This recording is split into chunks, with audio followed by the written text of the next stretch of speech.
주님께서 여러분과 함께 요한이 전한 거룩한 복음입니다. 나는 참 포도나무요 나의 아버지는 농부이시라. 나에게 붙어 있으면서 열매를 맺지 않는 가지는 아버지께서 다 쳐내시고 열매를 맺는 가지는 모두 깨끗이 손질하시어 더 많은 열매를 맺게 하신다. 너희는 내가 너희에게 한 말로 이미 깨끗하게 되었다. 내 안에 머물러라. 나도 너희 안에 머무르겠다. 가지가 포도나무에 붙어 있지 않으면 스스로 열매를 맺을 수 없는 것처럼 너희도 내 안에 머무르지 않으면 열매를 맺지 못한다.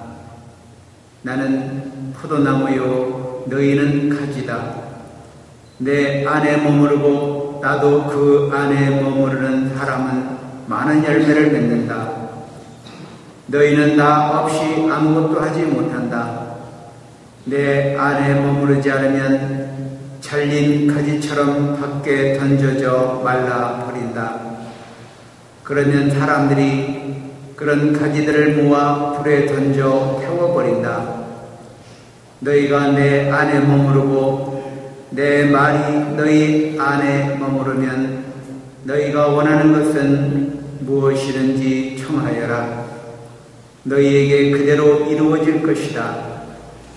너희가 많은 열매를 맺고 내 제자가 되면 그것으로 내 아버지께서 영광스럽게 되실 것이다. 주님의 말씀입니다.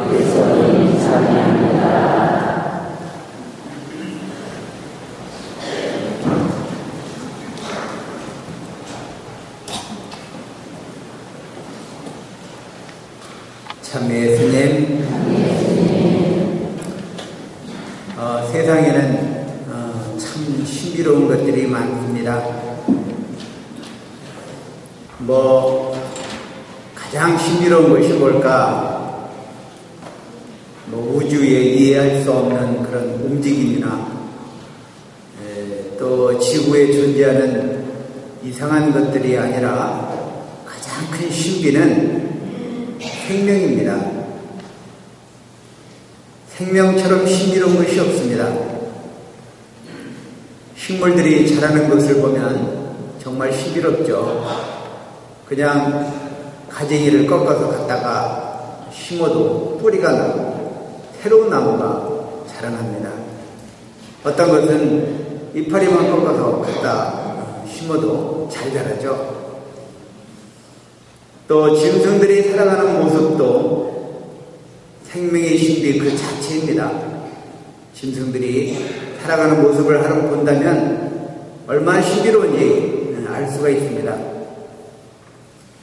생명체는 이 세상을 움직이는 힘입니다.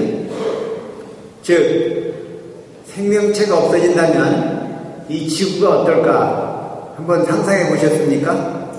그냥 돌덩어리죠. 아무것도 없습니다.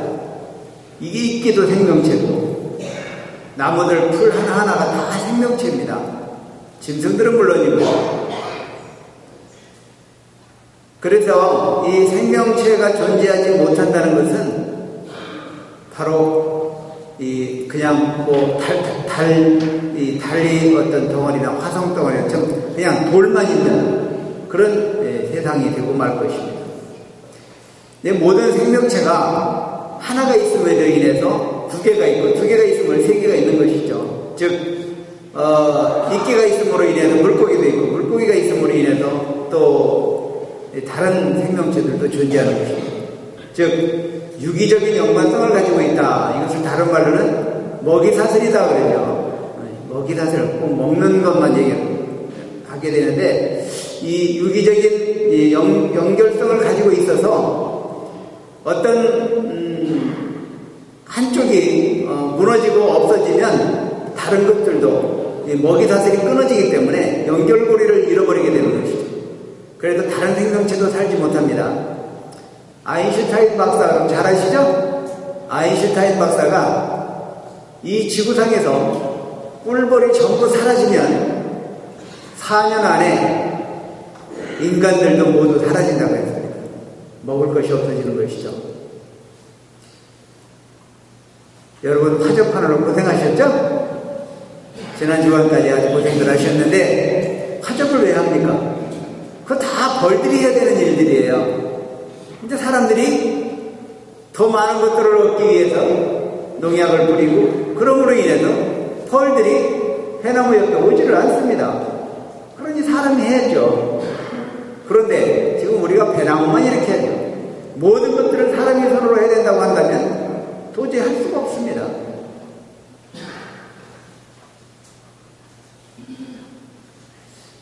생명체 하나하나가 모두 연결고리를 갖고 살아가도록 하나님께서 만들어 주셨습니다. 인간이 먹고 사는 것들 모두가 다 생명체들이죠. 야채에서부터 고기들에 이르기까지 생명체를 섭취하면서 우리가 살아갑니다. 생명체가 아닌 것은 먹을 수가 없죠. 돌덩어리 먹고 영양분을 섭취하고 살아갈 수가 없습니다. 이처럼 중요한 생명체이지만 인간들이 어떤 생명체도 만들어낼 수 없습니다. 과학이 물질 문명의 발달을 가져왔고 여러 가지 삶의 혜택도 가져왔습니다. 자동차도 만들고 비행기도 만들고 우주선도 만들어가지고 뭐 달까지 가고 그랬습니다. 그런데 그렇게 과학이 발달하고 문명이 발달했지만 뭐 수천억짜리 아마 우주선 하나 만들려면 수천억이 들어갈 겁니다. 비행기 하나 만드는데 수백억이 들어가죠. 큰 비행기들. 그런 돈을 많이 들여서 그런 아주 기가 막힌 기계들을 만드는 사람들이지만 향기를 뿜고 자라나는 몇백원짜리 꽃 한 송이 못 만듭니다. 즉 생명체를 인간은 만들어낼 길이 없습니다. 아마도 영원히 이 생명체는 만들어내지 못할 것입니다. 왜냐하면 생명의 주인은 하나님이시기 때문입니다. 인간들이 그 생명을 섭취하면서 먹고 살도록 하나님이 만들어주셨어요. 생명체들을. 그렇지만 본질적으로 그 생명체의 주인은 하나님이십니다. 함께 더불어 먹이사슬 속에서 살아가도록 만들어주셨어요. 그래서 우리가 생명체를 섭취하며 먹고 살지만 그러나 그것들을 소중히 여기지 않으면 우리 먹이사슬도 끊어지고 그래서 우리도 죽는 것입니다. 사람들은 자신들의 욕심을 채우기 위해서 생명을 함부로 취급하는 못된 삶을 살고 있습니다. 길을 내기 위해서 생명체가 파괴되는 것을 강구합니다.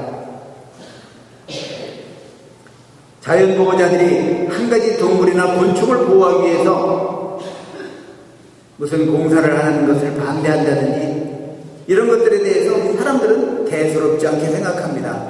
여러분들 기억나십니까? 옛날에 대구에서 부산 고속철도 뚫는데 도룡뇽이 없어진다고 어떤 스님이 단식하고 투쟁했던 그런 기억을 하실 겁니다.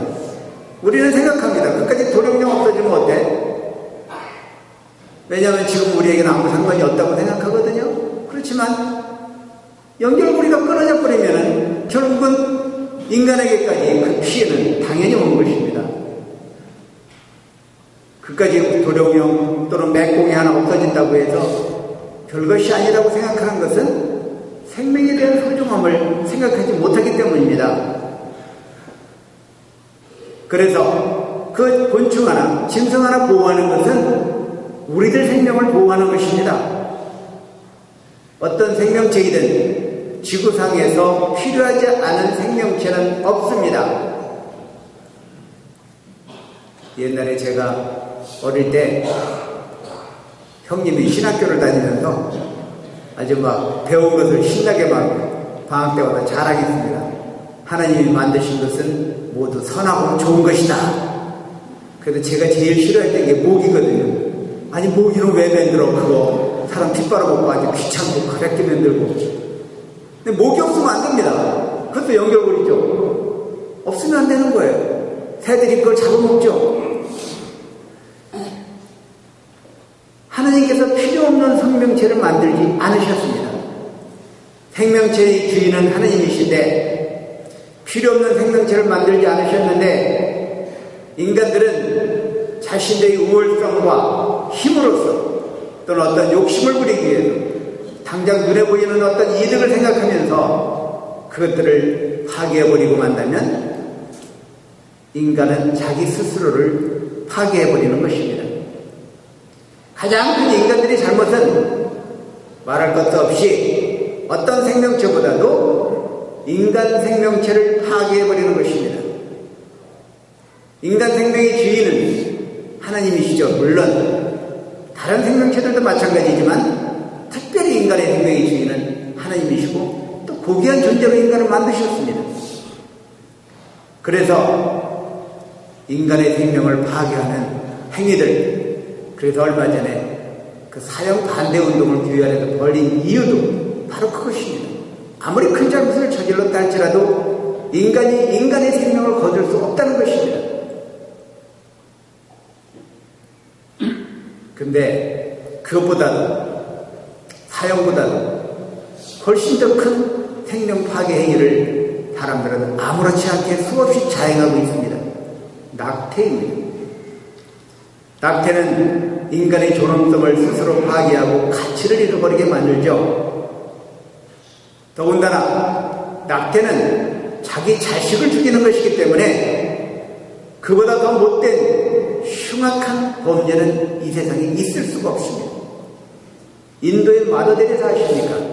그 성령께서 말씀하셨습니다. 오늘날 세상의 모든 흉악한 범죄의 원인은 낙태로부터 온다.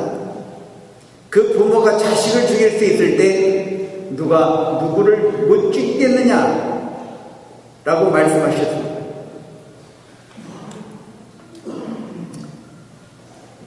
낙태의 피해는 파괴자 스스로에게 돌아옵니다. 여러가지 신체적 부작용과 또 고통들입니다. 무엇보다도 정신적인 피해를 입습니다. 지워질 수 없는 죄의식을 갖고 살게 됩니다. 자기 자식을 죽였다는 데 대해서, 다만 눈에 보이지 않는다는 이유 하나만으로서 자기 자식을 죽였다는 데 대해서 죄책감을 평생 갖고 삽니다. 물론 고백성사를 통해서 죄를 용서받을 수는 있습니다. 하지만 죄의식 속에서 벗어나기는 결코 쉽지 않을 것입니다. 그 보석이 얼마나 큰 것인지에 대해서 우리는 상상할 수가 없습니다. 하나님께서 만들어주신 것을, 하나님께서 허락하신 생명을 내 마음대로 하겠고 조금 더 잘 살겠다고, 이것은 상업적인 그런 이 판단에서입니다. 표현이 좀 우습지만, 예를 들어서 포도나무가 있습니다. 그럼 포도가 많이 열리게 하기 위해서 가지들을 좀 쳐내야지 더 크고 훌륭한 상품 가치가 있는 포도송이를 만들어내죠. 배도 그렇습니다. 어렵게 화접했지만 그러나 배를 또 솟아내느라고 고생하시게 됩니다. 얼마 있다가. 그러므로 다른 배들이 커지죠. 그런 생각들이 인간들의 마음속에 있습니다. 내가 애 하나를 더 낳으면 어떻게 얘를 가르치고 힘들어서 나는 살 수가 없다. 조금 더 잘 먹고 조금 더 편하기 위한 판단입니다. 그러므로 인해서 하나님이 주신 생명을 파괴하는 큰 잘못을 저지릅니다. 최근에는 사후피임약이라는 것이 한국에서 유행하고 있다고 합니다. 전 잘 모르는데 뭐 이렇게 유인물이 와가지고 봤습니다. 교회에서, 주교회에서 유인물을 보내줬죠. 사후피임약, 그것은 잉태된 태아를 자궁에 착상하지 못하도록 만드는 약을 먹음으로 인해서 임신을 피한다는 것입니다. 낙태하고 똑같습니다. 하나도 다를 것 없습니다. 그런데 유독 한국에서만은 그 약이 정말 잘 팔리고 있다고 합니다. 전 세계에서 한국처럼 이렇게 낙태가 자유로운 나라는 세상 천지 없습니다. 그 죄악을 우리가 어떻게 다 갚아야 될지 상상하기가 힘들 정도입니다. 오늘 복음에서 예수님께서는 말씀하셨습니다. 나는 포도나무요 너희는 가지다. 내 안에 머무르고 나도 그 안에 머무르는 사람은 많은 열매를 맺는다. 너희는 나 없이 아무것도 하지 못한다. 우리는 가지들입니다. 주님께서는 수많은 가지를 만들어 주시는데 우리는 자꾸 그 가지들을 쳐내고 있습니다. 내가 좀 더 배부르기 위해서 그냥 우리가 농사짓는 포도나무와 배나무하고는 다릅니다. 인간들이 많이 이 세상에 태어나도록 하나님께서 허락하시는 것은 가지들이 많을수록 더욱더 풍요롭게 만들어 주실 수 있기 때문입니다. 우리가 장목하는 어떤 과일이나 이런 것들은 그렇지 않지만 하느님 주님께서 나는 포도나무 너희는 가지라. 주님이 이루는 원줄기는 무한한 가능성을 가지고 있고 무한한 은총을 그 안에서 내주실 수 있기 때문에 그 그 나무의 가지가 많으면 많을수록 더욱더 풍요로워지도록 하기 위해서 만들어 주시는 것입니다. 인간들은 그 가지들을 자꾸 쳐냄으로 인해서 자기가 풍요로워질지 알지만 결국은 자기도 메말라 죽게 될 것입니다. 생명의 소중함을 알고 생명을 얻기 위해서 노력할 때 풍요를 얻지만 그렇지 못할 때 메마름 속에 우리는 살게 될 것입니다. 인간들은 자신의 편의와 안락, 욕심으로 생명을 파괴하지만 그것은 결국 인간 스스로를 메마름과 고통 속으로 몰게 되는 것입니다. 오늘 부활 제5주일이면서 생명주일입니다. 내가 생명의 주인이 아니라 하나님께서 생명의 주인이심을 새롭게 깨닫는 은총을 주시도록 기도해야 합니다. 잠시 묵상하시겠습니다.